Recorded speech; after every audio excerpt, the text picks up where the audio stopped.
Retour sur ma première rencontre avec Mathieu Guénette, conseiller d'orientation.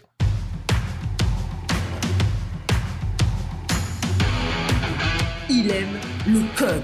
Il faut que la communication soit codée, mais de façon claire et transparente. La rigidité, c'est pas pour nous. Mon nom est Francis Parent-Valquette et vous écoutez le Sandro Show. Mais le plus important, c'est qu'il est bélier.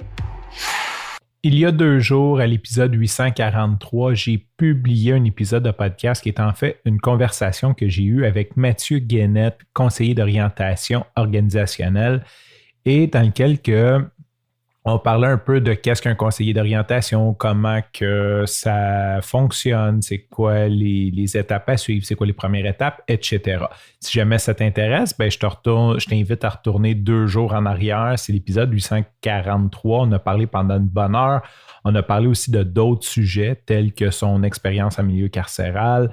Ça a été vraiment enrichissant. Bon, cela dit, après avoir eu notre conversation la semaine dernière, parce que, spoiler, c'est pas live, donc un certain temps pour faire le montage, éditer le son et tout, j'ai décidé de prendre des séances d'orientation professionnelle, de conseiller d'orientation avec Mathieu. Et aujourd'hui, je vais te partager mon retour. Je pense qu'il y a beaucoup de valeur, autant pour moi plus tard, autant pour ceux qui vont écouter ça, à voir un petit peu le processus de pensée derrière. Donc, pour résumer, si jamais tu n'as pas écouté 843, ça fait depuis octobre l'année passée que je ne connais pas ma prochaine étape de carrière. Puis c'est à la fois un peu voulu, dans le sens que ma blonde a recommencé à travailler. Je voulais qu'on prenne le temps de mettre en place les processus, mais je voulais créer un environnement agréable. Parce que ma blonde, elle a pris un bon bout sans travailler avec les enfants. Je me suis dit, travailler à l'extérieur, à travailler de la maison, là, c'est sûr, mais sans nécessairement devoir aller au bureau. Donc, partir au bureau, partir tôt, revenir un peu plus tard. Je me suis dit que c'était peut-être pas la meilleure idée qu'on soit tous les deux dans une nouvelle carrière, parce que moi, j'ai comme quitté mon emploi que j'ai eu 2 mois, là, en tout cas, longue histoire courte, au mois d'octobre, puis elle a commencé fin octobre. Fait que je me suis dit que c'était peut-être pas le meilleur moment. Les enfants sont jeunes, on avait beaucoup de choses en perspective et je voulais aussi créer un environnement où on prend le temps de juste s'habituer à cette nouvelle routine-là, où maman n'est pas nécessairement toujours à la maison. Et j'ai aussi pensé que ça pouvait être pratique d'avoir quelqu'un à la maison qui est proche s'il y a une urgence à garderie, à l'école. On s'entend, il n'y a pas eu des grosses urgences, mais il y a eu quand même des petits, un lunch oublié, c'est quand même pratique qu'il y ait quelqu'un, selon moi, en tout temps à la maison.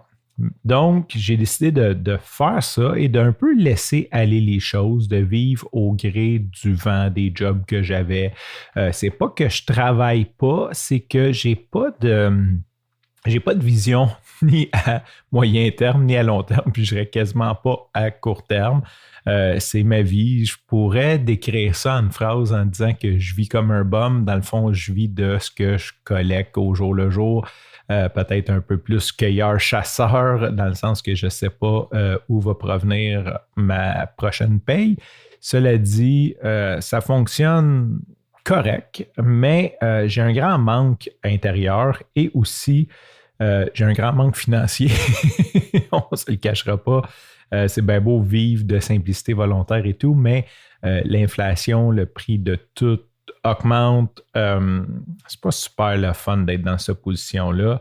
Surtout que j'ai pris du retard par le passé. J'en ai parlé à quelques reprises sur le podcast. Donc, c'est pas comme si j'en ai de collé d'avance puis que je peux me le permettre. C'est vraiment pas la situation. Donc, 8 mois, quasiment 9 mois, à juste pas savoir comme qu'est-ce qui est plus grand que moi. Tu sais, c'est correct, je fais des jobs, je fais des gigs, comme on pourrait dire, mais j'ai pas de plan, j'ai pas d'objectif, j'ai pas l'impression d'avancer. J'ai l'impression de faire du surplace et ça me fait un très grand bien. Maintenant, je suis rendu au point où je veux avoir un objectif et je tombe dans une espèce de paralysie décisionnelle parce que tout est accessible pour moi, ou beaucoup de choses sont accessibles, j'ai beaucoup de possibilités. Le marché de l'emploi, même si je ne veux pas nécessairement avoir un emploi, est en pénurie. On a une pénurie de main-d'œuvre. Toutes les entreprises ont des besoins, beaucoup de besoins que je peux combler et des besoins variés. Tu sais, c'est pas comme genre je connais une chose, puis non, c'est j'ai des habiletés variées, des connaissances variées, des capacités variées et j'aime apprendre. Donc, il y a une infinité de choses que je peux faire pour comme travail, pour générer des revenus. Mais je tombe dans une paralysie décisionnelle. Je pense qu'ils appellent ça le paradigme du choix. J'ai tellement de choix que je ne sais pas lequel choisir et ça commence à être pesant. Donc, j'ai ma conversation avec Mathieu. Je décide de faire des séances d'orientation.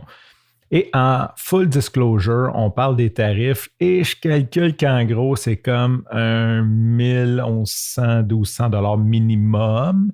C'est sûr, tu peux aller plus loin, mais il parlait entre 1 et 5 sessions, puis il y a des tests à faire. Donc, j'ai calculé grosso modo que c'était au moins 1000 $ pour faire ça. Et présentement, je n'ai vraiment pas ce 1000 $-là, ni en avant de moi, ni quasiment pas la possibilité de le mettre derrière moi. Sauf que, puis c'est ça que je veux partager avec toi aujourd'hui, c'est que voici ma façon de penser.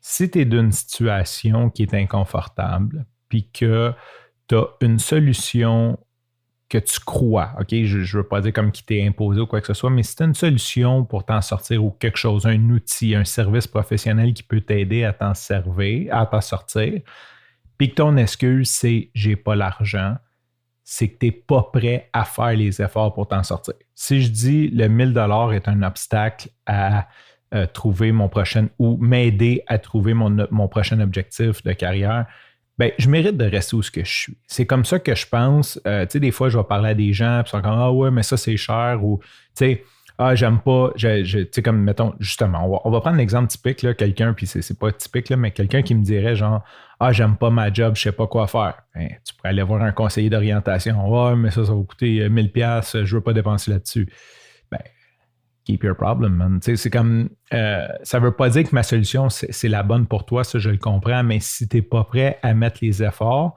pour t'en sortir, ben, tu ne mérites pas ni le coaching, ni l'aide extérieure, ni ben, tu mérites la situation dans laquelle tu es. Pas dire que tu la mérites, mais étonne-toi pas, si tu ne changes rien, rien ne changera. Si tu ne passes pas à l'action, il n'y a rien qui va changer. Donc, ma réflexion, ça a été, OK, je payais la séance. Je me suis dit, je suis capable de payer la première et I'll figure out a way to pay the second one. Excusez pour l'anglais, on va parler en franglais. La deuxième qui arrive beaucoup plus vite que prévu finalement, c'est ça, mais je vais trouver une solution. J'ai 2 jours pour trouver l'argent, fait que je vais définitivement trouver une solution à ça. Mais ce que je veux te parler, c'est la valeur d'un orienteur. Parce que, comme j'ai dit, j'ai eu plusieurs projets, plusieurs idées, plein de choses. C'est pas qu'une, je l'aime, l'autre, je l'aime pas. C'est pas aussi tranché que ça. C'est compliqué. C'est tous des projets que j'aime. C'est tous des projets que j'ai le goût de faire. Et dans l'entrevue, dans la conversation que j'ai eue avec Mathieu, la première étape, c'est de déterminer le rôle de la personne. Et là, quand on parle de rôle, c'est quand même un concept assez abstrait. C'est pas genre, ça va être des trucs style entrepreneur, créateur, je sais pas, je les connais pas tous. Et Mathieu a très, très, très rapidement déterminé que je suis du type conseil, OK? Le rôle conseil. Et pour moi, c'est une révélation aujourd'hui. Je regarde toutes mes possibilités d'avant. C'est ma première séance, fait que c'était quand même assez exploratoire, mais j'en sors avec beaucoup de valeur de celle-là. Présentement, j'ai une offre d'emploi sur la table quand même relativement sérieuse. Je dois t'admettre que le chiffre sur le salaire m'impressionne. Moi-même, je suis impressionné par ça. J'ai des intérêts pour cet emploi-là, mais je crois que ça ne rentre pas avec mon rôle. Et il y avait une question qui est revenue souvent. Je ne veux pas comme briser l'anonymat, quoi que ce soit, mais je pense que c'est une question qu'on peut tous se poser. OK, tel emploi, dans 5 ans, tu fais ça. Tu te sens comment? Est-ce que ça te fait vibrer? Et je dois admettre que malgré l'intérêt que j'ai pour l'emploi, je peux admettre que je ne me vois même pas dans 5 ans dans cet emploi-là. Donc, fort probablement que je vais refuser. Je ne vais pas tout de suite le faire parce que j'ai fait des tests, les tests de psychométrie.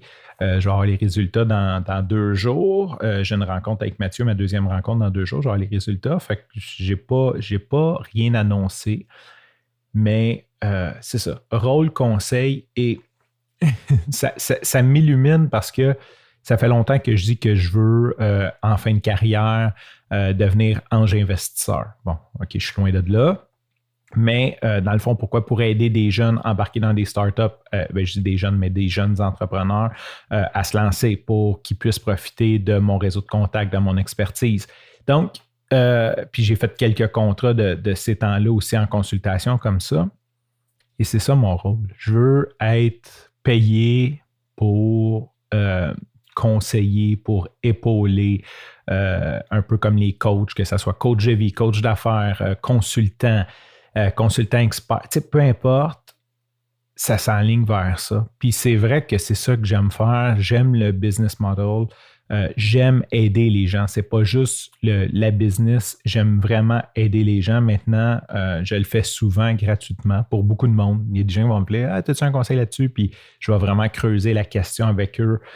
Ça me fait plaisir de le faire. Mais si en plus, je suis capable d'en faire mon métier, d'en faire ma profession, mon générateur de revenus, ben je pense que c'est winner. Je pense que juste avec ma première rencontre aujourd'hui, de déterminer qu'un rôle conseil est adapté à moi, j'en sors énormément de valeur.